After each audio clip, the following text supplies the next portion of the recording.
No rules, just design.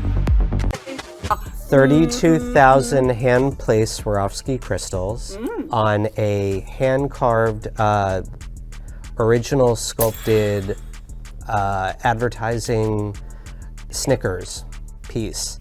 Normally, the work that I do is sculpted in clay, it is cast in bronze or in resin, and then hand-painted, and then I sit with a toothpick, one by one, and is literally, there could be tens of thousands, if not hundreds of thousands, individually placed Swarovski crystals. Oh my God. Snickers never tasted so good, never looked so good. I mean, it's Swarovski, honey, Swarovski. Yes. Ooh, oh, you must be like their best friend. I have worked with them for over 20 years. I have had a beautiful relationship. We have worked on special campaigns for numerous companies, and then I've done some amazing charity projects. They're a brilliant company, and their product is unsurpassed. Oh no, I see it. You could tell. It's like diamonds. You know, people are saying diamonds are a girl's best friend. Honey, I'm saying Swarovski is my best friend because look what you could do with it. I mean, you're creating a masterpiece here, one of a kind. So this was actually sculptured, and it was like, what, a wall hanging? Because it looks like I can hang this on the wall. It is designed to hang on the wall or to be a tabletop. Oh, wow. People like diversity. Yeah, of course, that's the whole thing. I've never wanted to create artwork like anyone else. My kind of guy. Yes. Well, fellow Aries, just saying, yeah, we stand outside the box, think outside the box, and you sure did. Oh, and I want to know how you started this. I mean, you've been doing this, what, 20 years, when no one was blinging. I want to hear all about it. Talk to us. So I started this over 20 years ago. I know, I feel... Wait, nah. Yeah. Not Swarovski, guys. Disclaimer. This is not Swarovski. I mean, hello. You can tell the difference. Hello. Not Swarovski, but go on. Sorry. No. I need a sip of water. Go on. Well, it's interesting that you're drinking from that cup because I was the first person, a large-scale Starbucks cup, sculpted in bronze. It's about this big. You always go big, honey. And I'm always saying go big or go home. The grandfather of real digital art, and we're going to hear all about that. Talk to me, darling. Darling, first of all, it's so great to see you. You're everywhere. You know, it's hard to pin you down. Oh, I you tell pin you, me, all right. You are here, you are there, you are everywhere. So it's really nice to be in the studio with you today. My pleasure. I'm so Thank happy you for to being see here. you. What, you got a bowl over there? Yeah, I actually do. Remember, you just said that blue was the color. So here's a basketball. I did a series of basketballs, brand new, that I thought, you know what? No one's ever seen anything like this before because I like to think different. Nice bowl, honey. I'm talking. This is, wait, you actually painted this ball? Well, I'm not it's bouncing digital it. art. Go ahead, feel free So, to. Yes, okay, you here, can. catch. No, that's Throw amazing. it That's on. a piece. Oh, you know what? I love that. You're actually reinventing art. You're taking an object and you're making it artistic, like a ball. I mean, I love balls. I mean, all shapes, by the way. I would imagine this is you the would. basketball one. You got the big one. You have small ones too. No, I only have basketballs because when I was a kid, growing up in the Bronx, I used to play basketball all the time. So this is my sport of choice. Here's another one. Blue. I love Blue, it. like you said, because everyone gravitates. It's calming, it's soothing, and it's a very interesting design. Blue Puzzle is the name of the blog. Yeah, well, you know, I always say, you know, people resonate with certain colors, certain shapes, certain, you know, that's what art is, you know. And yes, it is. It's true. In the world, blue happens to be the most easy color to live with. And now you're painting balls with blue. Oh, love it. And you got to look at the detail, though, because you can't really see it by then. Oh, great shot. All right. Catch. Okay, so what else? And what's this? Oh, well, this is a fidget toy. You know, Fidget. I created the #1 selling toy in the world called Shishibo shape-shifting box. I was in Barnes & Noble, Target, Walmart stores, 3,800 independent stores, and it's the #1 selling toy on Amazon. And this was just sort of like something that spawned out of that. But you can find it online all the time. Laurence Gartel, Shishibo art cubes. Shishibo art cubes. I came up with these little windows, and I love about them that they are just a tiny little, how do you call it, vignette. Yeah. Vignette. So you're creating home accessories, but there's no two alike. And you're creating it with, look, you hear it? That's my HardSilk, yes. Yeah, so it's like, it looks like a fabric, but it's translucent, it's see-through, and it has different like hand-painted designs, or like, explain to us. It's a little bit of my secret, It is because, a secret. excuse me, it's patent pending. Oh, yeah. Well, we're not here to give away secrets. I am not giving away my secret. No, But- we don't want to. We don't want to give away your secret. I respect that, okay? And Thank that's what makes it so fascinating. Even me, I can't figure out what she did here, okay? Just saying. No, that's really good. But Well, all I can say is that there is resin involved. okay. There is, yes, fabric involved, but I would not call myself, what do you call the fabric art? Fiber art. No, I would not call No, you're myself not fiber art, honey. artist. This is No. not fiber, trust me. Even though there is fabric involved, but the way I use it is, as I said, is not up for the public to know. Other than for I have a few very selected mentees that I teach. But other than that, yeah, it's just my little secret. But what you can see is that it does resemble stained glass, which I love. I love. When I was a little girl, my parents took me to Venice, and there is Murano. Ooh, And yes, I Murano. Ooh. always wondered, how do they do that? And obviously I can't have a glass blowing studio in my home, but I could, but for some reason I think would be a little too high maintenance. Yeah, you mean blowing glass? It would be a little too Yeah, hot. I don't see you blowing the glass, no. No. But you could create this. But what I mean, did yeah. is pretty similar. Let me show, I have see something that. for you. You're getting the first piece. It's literally, as they say, hot off the press. This piece, actually, I use light. Light? Yeah, I move light. So, as you can see, some of the strokes that go, if it's a fast stroke, it's usually a thinner light. If it's positioned in a single spot, it tends to bloom up, and then I can move it. So sometimes I do spirals, you'll see. But this is glass. I put on glass, I put it on metal, wood. It's a digital. There's no AI, there's no Photoshop. It's all me using and moving the camera and painting with light. Oh, but so hold on a minute. So it's digital, which is great because you get high resolution. You can print huge pieces of art, or you can go small and create things like a magnet, like wear it, you know. Correct. But I want to understand the technique, because you're saying you move light, you know. It's not like it's a psychedelic light moving all over you where you're gonna start dancing. I wanna, like, if I were to give you, I don't know, a canvas right now, and I say, Todd, move the light, what would you do? How would you make it happen? So how I approach it, I usually take a room and I see the room as a palette.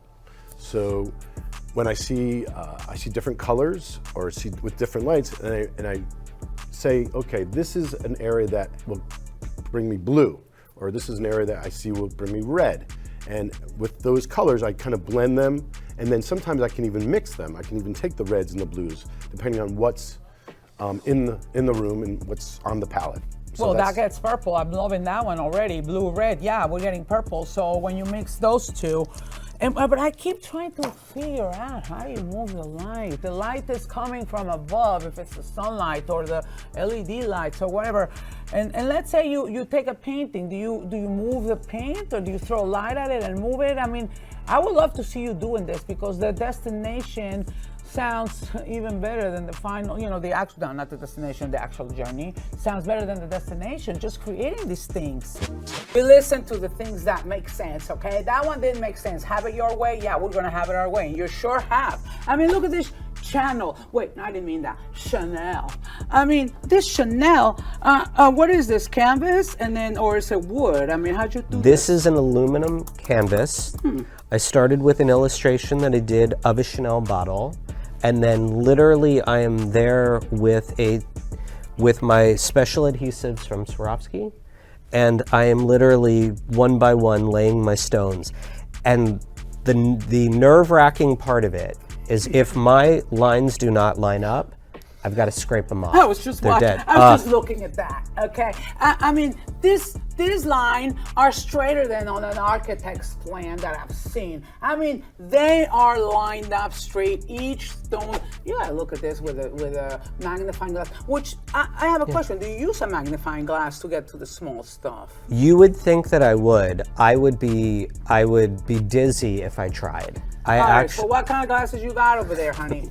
Certainly not as fabulous as yours. No, but okay, that's a style. But the lens, is it magnifying it? I mean, what do you use? I literally do it in my regular because I might be staring at a piece that has 25 colors in 15 different sizes. Well, probably around 6 major sizes that I work with. But imagine literally having a table filled with tons of packages of crystals, every different color you could ever imagine. And it's literally piece by piece trying to figure out how do I represent something that we love, something iconic like Chanel, in a way that makes sense and that visually you get excited about. Listen, I am so excited right now just watching you say these things and hearing you say these things. It's like you took the iconic luxury that's known for subtleness and elegance and you blinged it! Yeah, talk about fusion. I've been saying that for how long? It's happening. Look at this. What did Chanel say? Oh my God, I've had so much amazing feedback over the years. I've worked with numerous companies that the goal of using Swarovski appropriately is to make it classy and elegant. That is their brand.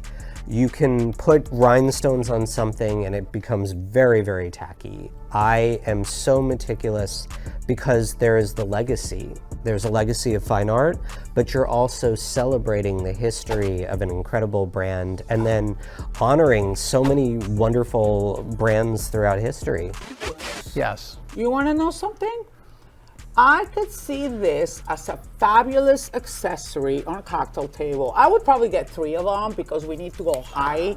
You know, I would like take 3 I have of them. some in my bag. I'd love to show it to you. I didn't take it out. I couldn't think of everything. It was like early this morning. We're accessorizing. Oh, look at this, like a holy Sometimes cube. I wear it as a bracelet, Perla. And as a matter of fact, I think when I saw you, I was at that time. Darling, you're talking real art. I mean, this is art. That's wearable art. It's an accessory, and that's what creative minds do. Really, you know what? There are no rules. Who said this is just a fidget toy? I mean, I'm going to sit here and fidget all day long, and then I'm going to use it as an accessory. Wow. Correct. What do you think about that? What do you got there? Puzzles. Puzzles. Ooh. So these are 1,000 piece puzzles that are coming on the market. Did that you I count just them? designed. Yes, I did, just one check. by one. Just check And them. so here's the original. We talked about originals. So here is, I make an edition of 10 when I make something. So here it is.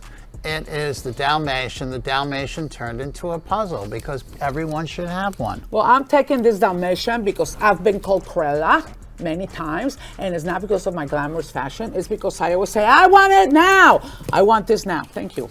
That's fantastic. Loving it. Loving it. Love it. Love it. Yes. Let's move on to like. Well, you got a lot of goodies here. Wow. well, you this is a told me true to pick. Gemini, guys. I mean, I'm talking, he's not just doing art. He's doing books. He's doing puzzles. He's doing fidgety toys, jewelry. What else you got? Well, I'll tell you what I did the other day at the Fort Lauderdale Museum of History. It was the America 250, and they asked me to have an exhibit of my robotic paintings. So I represent RoboHood, the company that actually has a robot that paints. It's an arm that paints. So I set it up and I do it. And here I did the other day for everybody. Wait, sorry to interrupt. Did you say a robot was painting? Absolutely. What kind of robot is this? Not It's- like an Alexa or one of those. It's a robot that has an arm, that has a brush. It dips into the paint. Is he a righty or a program lefty? it. It's on the right-hand side. Oh, he's a righty. Okay, so what? Go But on, I'm sorry. ambidextrous myself. I so knew it. Every Gemini I know is ambidextrous. I use both. I use Not both hands. kidding. No, you no, use both, and seriously. you go get double dip. Okay, so go I on. double dip all the time. Anyway, this took 14 hours to paint, and we started it in my studio in Fort Lauderdale. We brought it to museum. We finished it up there, and George Washington for the America 250. What could be a better Honey, situation? George Washington never looked so good. Hey, I mean, thank look you. at it. That's very He's kind got of like a him. nice. Look at it. He's got nice red lips. Yeah. This is the first one that I would like to dedicate to you. Oh, honey, thank And you. I know what Ooh. your favorite color Look at that. is. She figured me out. I wonder why. Purple. Yeah, she figured. Wait, it's see-through, so the lights, you can see how it goes through. But yeah, it's purple, guys. Yeah, she knows me because we did create a home collection together. And The diamonds, yeah, yes, the we diamond did. The shapes. diamonds, and they are triptychs, 3 accessories that high, medium, low, and they will be like magnificent for the cocktail table, for the dining room table. Yeah. But each piece is so uniquely done. It looks like diamonds that are just glowing. Oh my goodness, unbelievable. And I guess what the prototype she did for me, of course she asked me what color. So hello, what am I gonna say? Purple, yeah. It's very easy to please you on that level because purple is purple is purple. PP, Yes. Perla purple. Yes, yes, yes, yes. So she is amazing the way she's creating these things, and I love the idea of the room dividers because the light.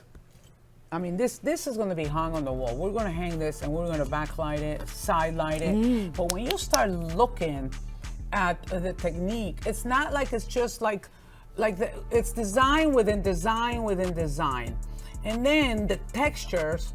It's a combination of pattern, texture, and look at that. This one, there's like a see-through. It looks like it got ripped, like with like ripped. Like I mean, I to do like create- to distress. Yes. Oh, yeah, distressed, yeah, but I don't know. I mean, it's just so awesome. And you're not just looking at see-through, you're looking like I see florals here, I see like a skin, I see like a leopard, like a snake skin, or the illusion of looking at this is stained glass, but it's reinvented stained glass. There's no metal in between, it's actually the whole thing is pattern and design, one by one.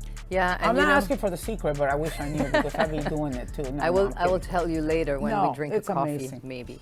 Yeah. But yeah, what I love, my personal value in these things. Of course, I know how to do it, and I do it all day long and every day if you let me. No, honey, But- you have my permission. You have my permission. Go for it. Create. Go nuts. It's coming out fabulous. I'm all over it. Yeah, but what I was gonna say Yeah. is that it has specific pieces of fabric in there that I love so much and that I don't have anymore. So Oh, no. there is a very little unique piece in there because the purple, which is funny because it was not intended to come up, but there is this purple piece here that I see. love so much. There we go. I wanted to show you. I don't know if it's visible. Right. Oh, we'll show an image of it. There Yeah. is Yeah. a purple piece in there that I don't know why I love it so much. Well, but I could see why. 'cause I it's do purple. not have this fabric again. So that's my So- $1 million cutout here, right See? here. That's passion. That's passion. There's a piece of fabric that you can't get again, and you used it here. So wait a minute, where's this piece going? No, I'm kidding. No, I mean that's amazing. So you can't really duplicate No. again the same exact piece, and that's what makes it one of a kind. Obviously, limited edition, one of a kind, not two Yeah. alike. I'm using I love it. I'm using vintage fabric, so there's nothing that is. I mean, I could probably get more of it, but I tend to like to just give myself a little limit and just buy little pieces. No limit, no rules, no, we didn't hear that.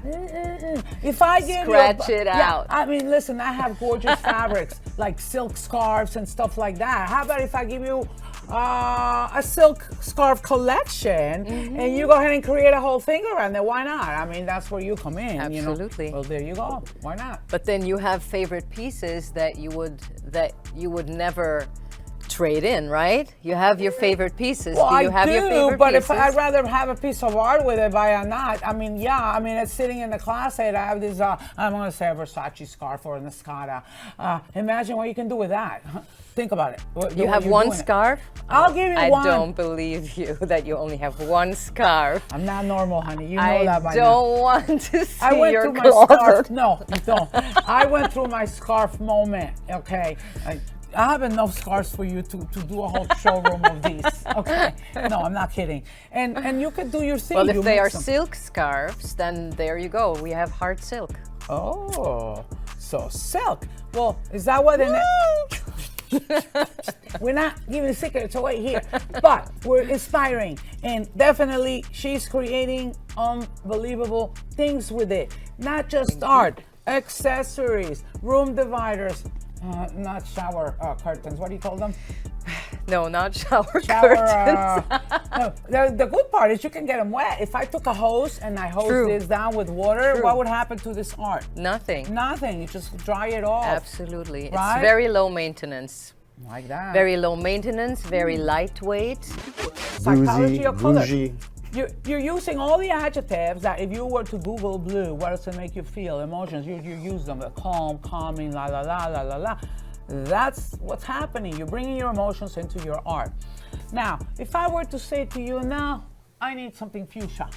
Can you create the same gorgeous art, even though it's not the color that you vibe with? I mean, can you do it as an artist? That's a question I want to know. Absolutely. If anybody asks me to do a certain color, I can do it for them. I can position it a certain way. I can look at the room and see a certain color that's there and create that. And also, there's ways I'm designing my own app where that I can design different colors. I can design different effects. So there's more and more and more to come. I love that. I like, basically what I'm doing is I'm painting with light. I take it, I see a room, that's my palette, I see a light, and I move it, and I can paint with it and see where it comes out of it. Sometimes I don't even know what's gonna come out of it. And I just kind of like that. Yeah, and that's the beauty of it. That's the beauty of art. The things you don't plan are usually the best things, okay, in life, because you didn't plan them, they just happened, it was meant to be. I have no doubt about that. And also, you know, I want to ask you another question that we all talk about in all of my design shows. Do you think your art should match your furniture? Do I think it should match? Honestly, I don't think it should match. I like to be contrast, especially with the color. You want like some difference. You want to see, it kind of brings out your personality. When you walk into a room and you see somebody's house, you kind of get their personality by the colors that they have on the walls. So yes, I like a difference in a contrasting color from a room to the walls. Yeah, I agree. I think when it comes to interior design, choosing the art, I mean, for sure it has to gravitate, meaning emotionally. You have to feel it, you have to like the piece of art, the image, the texture, the whole company, the piece of art, okay? I'm more into, okay, as a designer, fine, that's the art you like, but how are we gonna hang it? Do we go vertical? Do we go horizontal? Is this the right wall, the proportion, the architecture?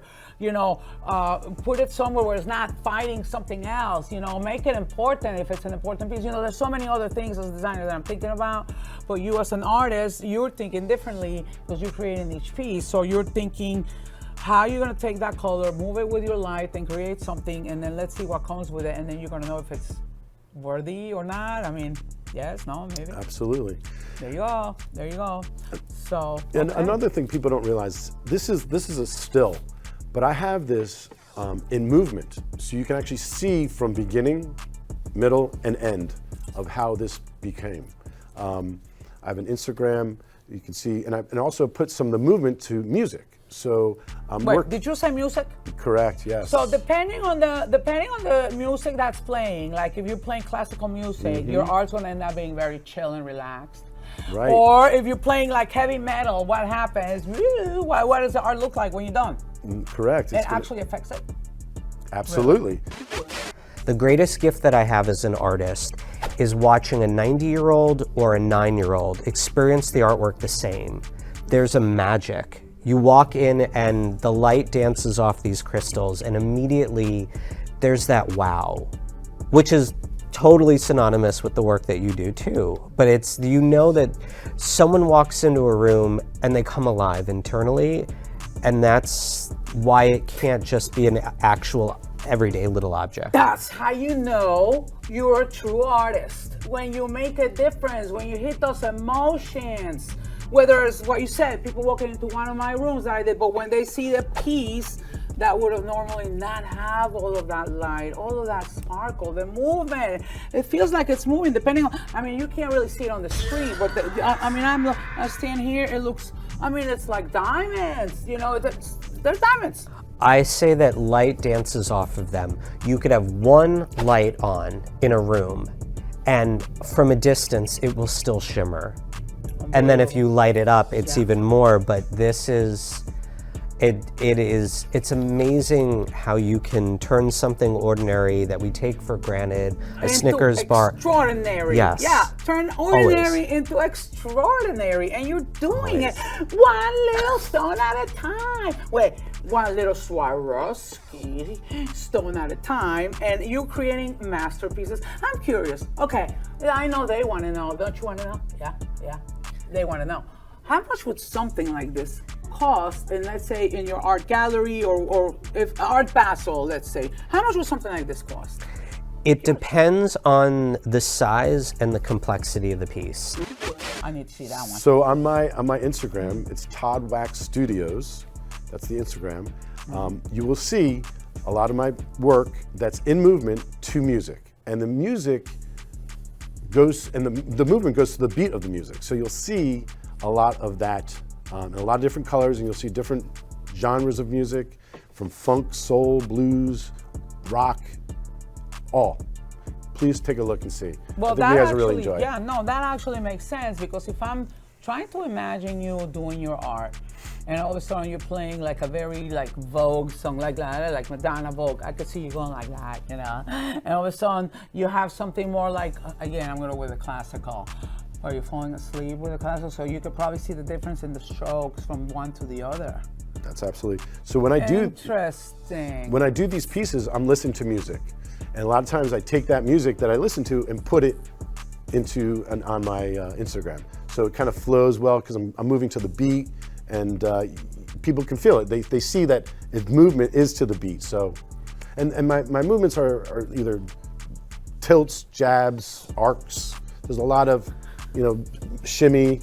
There's a lot, and that's what creates some of these movements. I have a question. Yes. You know me, I can't help it. I always talk with my arms and I'm doing that. What would happen if I would do your, like say, Perla, okay, create something, and I'm just being Perla doing that? What do you think it's gonna look like? Amazing, incredible. Seriously, That's so sweet. I'll show you. Well, it depends on who. Artist at the eye of the beholder, but yeah, probably to someone that likes, you know, movement. No, really, how would that be? It'd be beautiful. Well, thank honestly, you. no, Oh, seriously, no. I'll show you. But the we'll energy put something is together. different. I always say, you know, don't laugh, but it's true. I use this all the time. Picasso can never, ever paint the Mona Lisa, okay? Because Picasso had his style. He has his hand. Leonardo had his. You know, I mean, if I try to do what you do with my hand, with my movements, I can never create this. It will be totally different. Correct. That's my point. And that goes with every artist. If I try to do, you know, another artist, like all these beautiful artists here, it would never look like that. Same with you. If they try to do what you do, and that's what makes art art. And by the way, remember the most important thing, there are no rules. Just saying, there are no rules. It's just art. Don't forget that. Do you have rules? No rules. Oh, thank God. One thank God.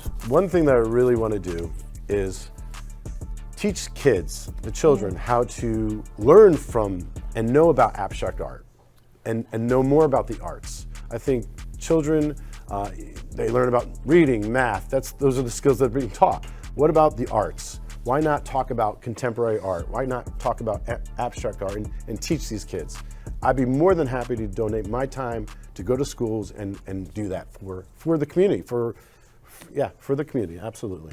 Well, honey, I rest my case. When I said he had emotion in his heart, forget about just in his heart, he's just an emotional person, because he's doing it from his heart. I mean, he's offering time to teach kids and do that. That's true emotion. And I gotta tell you, it shows in your art, it shows in your aura, it shows in your vibe. And no wonder you're here, yay. No, I mean, that's amazing. I mean, you know, when I think about kids, you want to teach kids art and all of that. That's beautiful that you would do that, because especially now, I mean, I see kids now, they're in the tablet, you know, finger doing it with a tablet, this. I don't see them pick up a brush and mix color paints or do this, do art, create, even though, you know, there's all these apps that kids are doing. How do you feel about that? I'm curious with children. Well, yeah, I mean, I think they should be full force right into it, and especially with the digital arts. I mean, with just there you go. I mean, there's so much that. There you go. And I just want people to feel that, you know, as they're born, everyone's an artist. They just don't know that it's within them. So they just need to bring it out and show it to themselves, and then from there, you never know what can happen. Oh my God, words of wisdom. Words of wisdom. I'm always saying that. Wait, did you read something I wrote in the past? Because No. I always say that. We're all born artists. We're all born creative. We have it within us. It's how we're going to express it and go with it. You know, just follow your heart. You know, the original digital artist, like, yes. you know, like when Yeah. Andy Warhol was doing his thing. I you know. taught him. No, you taught Andy Warhol. We're going to talk about Andy, because Andy, you know, everybody knows Andy Warhol. So let's talk about that. So the question is, what would be your favorite thing to do? I mean, paint so you can create puzzles. Oh, whoa, let me see. Look at that. Look at you. Oh my God. Warhol versus Gartel hip hop. That's a good one. That's a Show good one. created by the Lucca Museum in Italy, written by Maurizio Vanni, who was the director. That is amazing. Half the book to Andy, the other half to myself. Do you see some of Andy Warhol within yourself? Well, of course, growing up in New York, I mean, we all went to Max's Kansas City, and we were merging with Mick Jagger and everyone else who was on the scene, the Sex Pistols, the Ramones. It was a mecca for art at that time in New York City in the 70s. And so we all merged over there. And of course, Andy was a big influence to a lot of people, but so was James Rosenquist and a lot of pop artists, I have to say. So you would say, out of all the artists that you know throughout your life, you know, your career, you would say Andy Warhol would be your choice of artist? I'm Well, curious. he had a big influence on the pop culture. Yes, that he much, did. I would say. I Yes. mean, of course, there's like many artists. I like Anish Kapoor, actually, in London, who makes these giant installations. Got one now at the Hayward Museum in London, but I've seen him in many different circumstances. Amazing. Amazing. So when I look at this, Yes. I want you to talk to me about this. Wow. Okay. So this image comes from one of my digital works that I had the robot paint, and really, in a way, it's very expressive. It has an impressionist feel to it. Yes. Yes, it does. So, you know, I've had shows of this work in France. I've had it here. And I think it's a new paradigm. It's I a new love way the of working. movement. I love Thank the you. movement this is giving. I mean, you know, I don't know if you could see it on the screen, but up close, it almost looks like a lion's face. That's what I'm seeing, you know, like the lion, you know. So very nice. You have definitely, you know, a variety. Here's the robot. Look at that. This That's is a the robot. Yeah, yeah. Wow. And it's look at blue, your favorite color. that. Yes, look at that. Feel that. So I have a question for digital art. How do you make it look like an original like this? Like even when I touch it, it feels like Well, oil. that's a painted picture. I mean, the other things. I mean, but it could be like on different substrates. It could be on canvas. I've made silk scarves made out of cashmere that I made in Kashmir, India. I mean, I'm making a whole collection of clothing and stuff, watches, glasses. I mean, it's endless. Whatever, let's call it surface art. Wherever there's a surface, there could be art. It just has to be in good taste. Like, I'm not going to do flip-flops. Oh, well, yeah, well, even though some people want the flip-flops. Some people may want the flip-flops for the beach moment, you know, for a casual atmosphere. Correct. But the point being is this, you know, if the art is attractive and it's a digital, obviously you would need a high resolution image, and you can print it anywhere. You can make a tablecloth out of it. Anything. You can make a, like you said, I want a jacket out of something, you know, because you print fabric. You can do anything, and that's what's happening. Anything's possible. Even As a matter of fact, if you go to the Boynton Beach Amphitheater, I have 65 running feet. I have the backdrop of the amphitheater in Boynton Beach next to City Hall. It's been up there for 2 years. They asked me to change it, so I have a new change. It's called the Underwater Swimming Garden, and it's 65 feet. It's 10 feet tall and 65 feet long. Love it. Love it. And I bet you, if you print that in a translucent fabric, you can backlight it. Yeah. And I'm looking at this, and I can't. My eyes just keep going, you know, not because of that, but I want to talk to them about the story. I even mentioned to her the story about the Michael Jackson. I'm like, don't tell me it's the one that did the Michael Jackson, because you told me that, so you showed it to me. Tell these people this. They got to hear this. It's unbelievable. Of one of my larger sized works, How big I've was done that piece is 40 by 40. It's a 40-inch by 40-inch replica of Michael Jackson's Thriller album. There are over 200,000 hand-placed crystals. There is an actual vinyl laser cut record that comes out of the side of the piece because everything has to be authentic. And so I had created this incredible piece, and I got towards the end, and I did everything but his face and his hand. After how many hours? Oh, wait, 200,000 Swarovski crystals. This was, we're talking 3.5 solid months of work. And if you study that image, he has his hair glowing because it was the 80s, and he's backlit, and light is just hitting him in all different ways. And I'm looking at the color palette that I have, and I had a panic attack for a moment because there are certain colors that Swarovski makes, and then, like any brand, they try to be as current as possible, and they're very eco-friendly, and so certain colors that I had relied on in the past and certain browns were not available. And I had to figure out how to translate him in a way that would do him justice. And So it had to be like exactly the shades of Swarovski that you're going to use is going to set the tone for the whole piece. So if you felt that some of those shades were off? I felt that if I had a total range of skin tone from light to dark, I would have been able, you would have looked at that piece. It's a stunning piece. It is a stunning piece. It's like looking at a perfect museum quality, let's say, like a Michelangelo that looks like it's alive. Imagine creating that with 200,000 of these little Swarovskis, which is what he did. Oh, this was... But the part that kills me is what you had to do, because he didn't think it was perfect.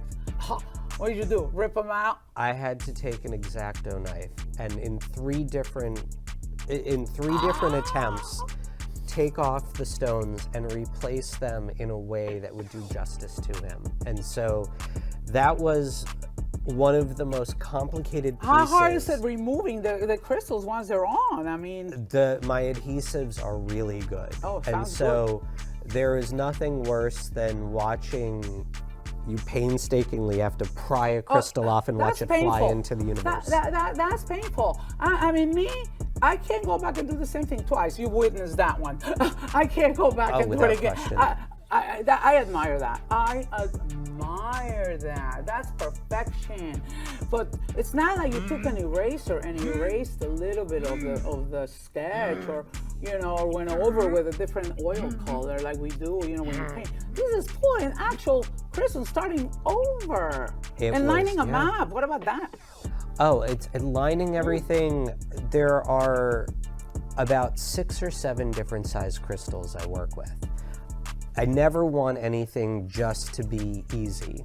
I don't cut corners. I guess not. And so, you go from what? From 0.10 to 20, 30? What are you using? I'm curious. So the smallest crystal is an SS3, which is smaller than a sesame seed. We're talking like a little bit more like a poppy seed. And then it goes up to a 20, which is on this piece. And that is what we're normally used to seeing in terms of a rhinestone or a crystal. Okay, 20 So would be the biggest, 20. The 20, and anyone who starts with blinging wants to cover the surface quickly. So That'd they'll be use me. the biggest I go with the 30, crystal. baby. Yes, whereas to do the fine art that I do, No. I will use some, it will take me 10 times longer than anyone else simply because it's all about that detail. It's the meticulousness, but when you look at the work, especially up close, you understand why this is more than art to me. Honey, this is I understand passion. why. It's your passion, it's your thing, it's within your soul, and you're expressing it. Every little SS3 up to the 20. It's you're the Lord of the Bling, period.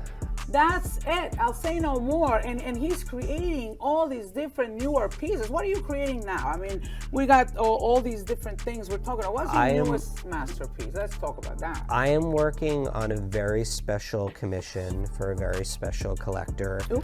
I am redoing, or rather, I am recreating Billy Joel's Greatest Hits album, which is a beautiful portrait of him in black and white. And it will be in 6 or 7 different shades of various types of gray and black. A great home doesn't come from one idea. It takes layers, experts, and everything working together as one.